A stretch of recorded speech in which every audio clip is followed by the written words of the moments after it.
there, and thank you very much for clicking on this video today. So today, we've got an interesting little video, and this is about leaked Reform UK trading videos, which advise that activists, don't drink and tweet, and also says that the biggest threat to reform is the people in it.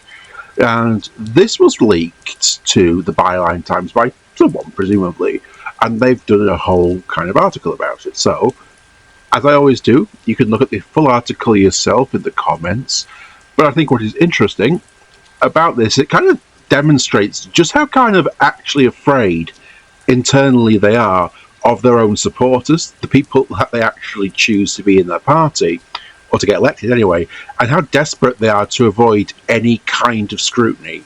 And you'll see what I mean. What is interesting about this is not just the headline of "Don't Drink and Tweet," but also the tactics to make sure that people often don't know who they are. You'll see what I mean. So, I start from the beginning. So, leaked Reform UK training video seen by the Byline Times, and shout out kudos to them for doing the story, reveal that Nigel Farage's party activists are being told to avoid drinking and tweeting because own members are the biggest threat to reform. So what it is basically outlining is saying, hey, what you think and say are actually our biggest problem. Don't let the people out there, the Joe public, know what we actually think about things and what we actually want to do. And now, I don't know exactly how many of the activists are, quote, drinking and tweeting at the same time. It may just be a bit of humour. But having interacted with some of those people in kind of my general life, it wouldn't surprise me if some of them were drunk. It certainly comes across like that. So, the training videos also advised party canvassers to ignore no junk mail signs. So, if you see signs which say, please do not deposit your stuff here, they say just ignore them. Just ignore what people want, ignore their wishes, and leaflet houses anyway, and avoid wearing any party branding while doing so. So really aggravate these people. Put your materials in their houses anyway, even though they don't want you to, and then just do a run off. Don't let them know that a reform person is actually doing it. And this is in order to make their activists, quote, unidentifiable. Again, sneaking around, trying to avoid any kind of criticism or accountability for the things that they do. And this is them pretty much saying, hey, gonna go out there, canvass for us, make sure people don't know you're doing it for us. Don't let people see you. So the findings emerge from a cache of canvassing materials as seen by the Byline Times. In one presentation, reform activists are told, the fact is the biggest threat to reform is the people in it and itself. It's not the Tories, it's not Labour, the establishment is going to throw everything at us. The biggest chance of things going wrong is stuff like infighting, which Nigel Farage and Yousaf Zai are doing at the moment, and stuff like people just saying and doing stupid stuff. That's our biggest risk. In other words, our members are utterly nuts. I believe in all insane things like climate change isn't real.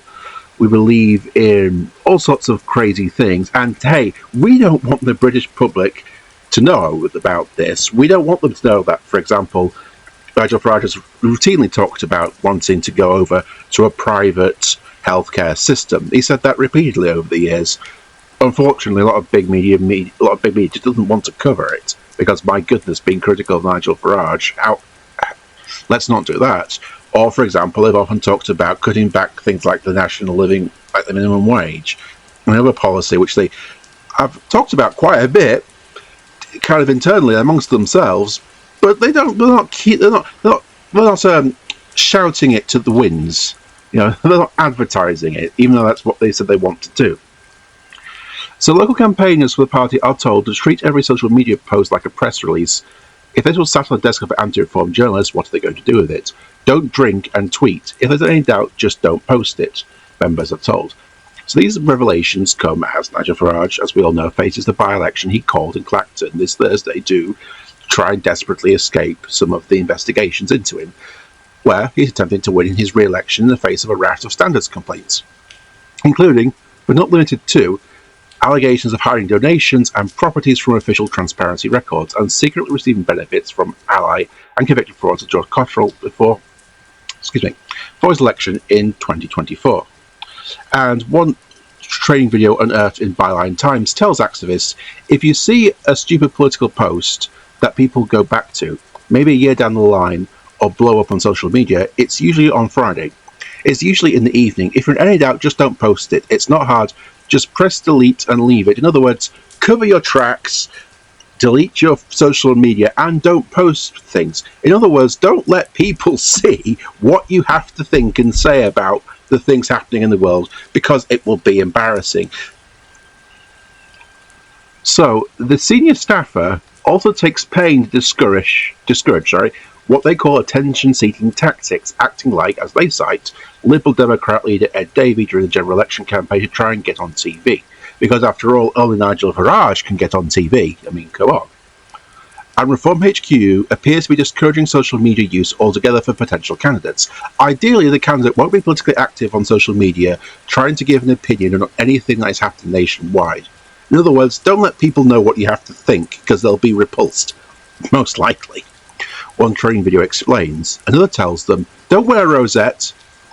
Don't let people know who that you're canvassing or affiliated with Reform. Don't let people know.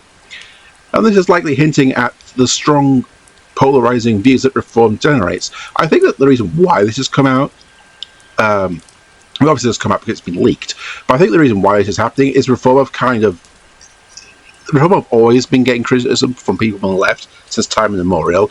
That criticism I have seen, certainly this year, especially with the investigations to Nigel Farage, this kind of criticism and scrutiny is kind of amplified, which it should have been, which they're basically receiving the same amount of scrutiny that they should have received right from the beginning. Because it's not as though this is anything new that they've been doing. They've always been like this. It's not news in that sense. And this is, I think, a very strong reflection of where they are, kind of, mentally speaking. They're basically saying, hey, don't let anyone know that who you are, that you represent Reform. Just put your name in, just put your name down to be elected, and then get into power, and then do the terrible and awful things that you want to do. Don't announce them beforehand. Don't let people know what you stand for, which is not a worrying sign about a political party that basically tells its members, hey, don't let people know what you think. Don't do that. That's not good. Another training video also tells local activists, if you see a sign and it says no junk mail, the advice from parties is it's still worth delivering it. So deliver that leaflets by all means. It adds to avoid aggravating people if they insist on not leafleting them, and then to stop. Basically what it's saying is, hey, still engage with these people, even if they've got signs, as we said, saying no junk mail. But if they're there and really don't want to be used, or really want you to go with it, it's best to do so. Okay, so the cache of training materials also suggests that vetting checks only cover potential candidates' online profiles, not, for instance, whether they have any criminal history. One of the slides on the selecting candidate states they have to be vetted, but this is just their online profile. And when you consider some of the people, a lot of people that have been elected as councillors for Reform have actually since resigned, since they've been elected for various things, sometimes for actually, yes, having a criminal past, but more specifically for saying insane things on social media online, which was clearly either one, the people that vetted them didn't care about it, or two, they're completely useless and couldn't be bothered to do it, and so they didn't vet them. And I wonder if that is also maybe an element as to why this has kind of come up.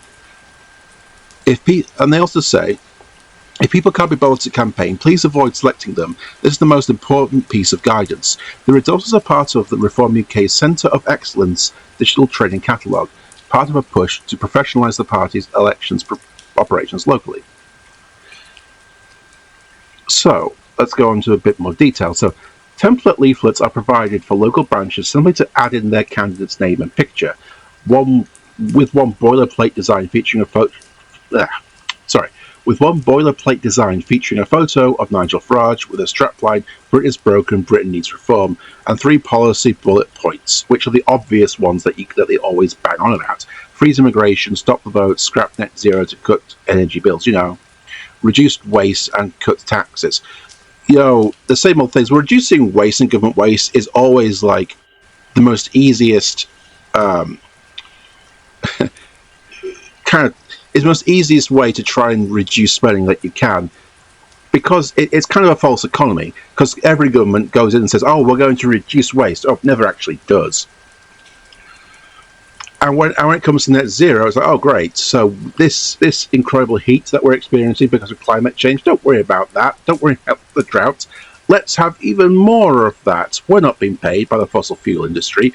We're not being literally given millions by companies involved in fossil fuels, which they are. Their own accounts, their own public accounts show that.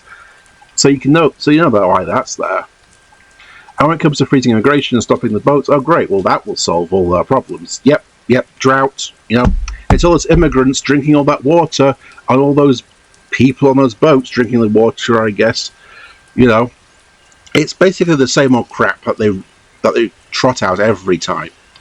Another video tells local activists that when they know a Reform Council resignation is coming, not to announce it straight away. So basically, just keep that under your hats and just lie about it, because it might be embarrassing. What they actually have to say is this: before an election happens, the council will release something called a casual vacancy or a notice of vacancy, and it will look something like this, which says, hey, someone's resigned, someone's passed away, the by-election's happening, and who it is.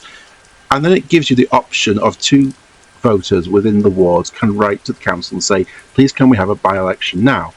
If you get to the end of the 35 days and no one's called it, the by-election still happens.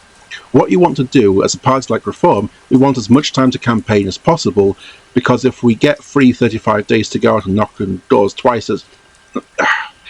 if we get a free 35 days to go out and knock twice as many doors as we are planning, deliver twice as much literature, etc., then we get more of a chance of winning. So yeah, just kind of lie and and just keep it on the down low, because that'll give us more time to campaign for it.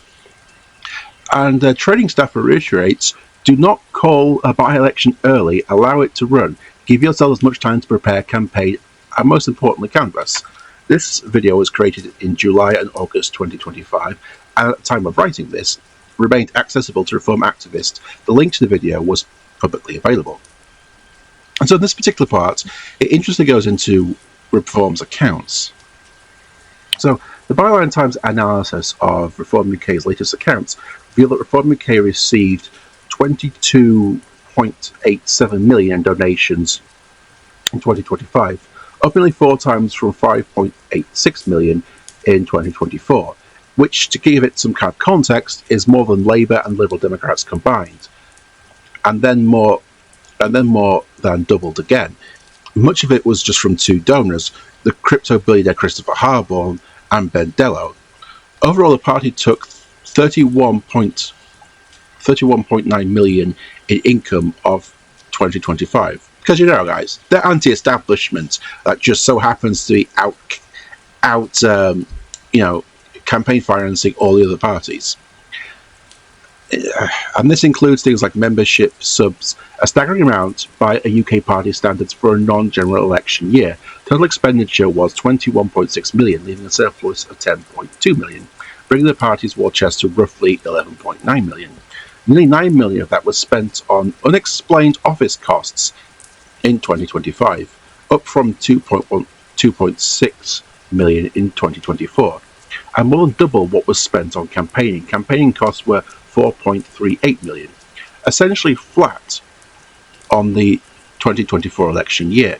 No breakdown is provided anywhere for the office cost figures, despite many parties typically itemising on this. So most parties itemise what they spend their money on when it comes to office costs. Reform, don't. Interesting. Also unusually, fundraising costs were listed as 3.47 million against a fundraising income of just 1.42 million. In other words, the party had paid to spend nearly 3 times as much on fundraising that it received. I am not outright saying that there's clear criminal activity going on here, but I am very much implying it.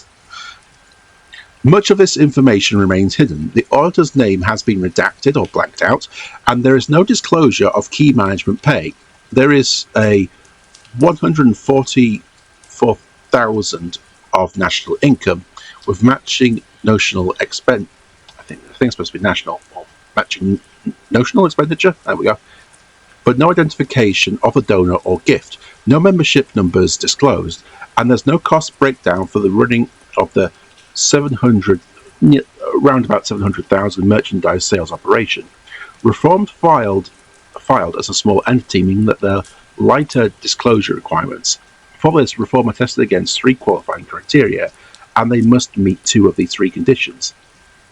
Reform failed the 10.2 million maximum turnover threshold in both 2024, specifically 10.83 million, and in 2025, which came to 31.86 million. For the balance sheet, the threshold of 5.1 million, Reform came with it. I keep stumbling today, I don't know why. Reform came within this in 2024, 1.95 million, but failed in 2025, 12.41 million. For the employees threshold, a maximum of 50, Reform passed both years, 14 in 2024 and 49 in 2025. One accountant told this outlet a company must fail on 2 or 3 criteria for 2 consecutive years before losing small entity status. So Reform can still claim it for 2025, despite only meeting the fail threshold for 1 year, which is an interesting side note to kind of end this little kind of article on. So kind of summarizing, going back to it, it is interesting to see kind of where their mindset is and kind of their tactics. As amusing as the concept of all these Reform people just being drunk on Twitter and social media, as fun as that is, I actually find the kind of small details in this very fascinating. The fact that basically their canvassers, you can't recognise them as being Reform canvassers. So if basically what they're saying is, don't let people that might have an issue of what Reform have to say see you, and don't get attention. Don't get attention to yourself. Don't let people know what you have to say, because we know who our members are, and we know what they think and feel about things, and we know that if that got out into the general public, we would get even more negative press, and people would dislike us even more. So no, just shush, stay quiet, don't say anything, and then just wait until another election comes around, and then our cult of weirdos will hopefully get you elected. But don't let anyone in the general public know what you have to say and think about things, because that is where the problem is. Only we can defeat ourselves is essentially the kind of message that they're sending out, which is interesting. Because imagine having to say that as a political party, be the party leader or be involved in a political party, and basically saying, listen guys, we are our own biggest threat. We can't let anyone know what we think and feel about issues. Just stick to the basic ones, bang on about immigration, and pretend that will solve every problem under the sun somehow. And don't let people know what you think and feel about other things, because that could go badly for us. That is essentially what this is. This is basically a memo saying, everyone, please, for the love of God, just shut up and don't say anything. Anyway, thank you very much for clicking into this little rant today. I hope you enjoyed it, and I will catch you in the next video, so you know what, you have a good day wherever you are in the world. So, bye-bye.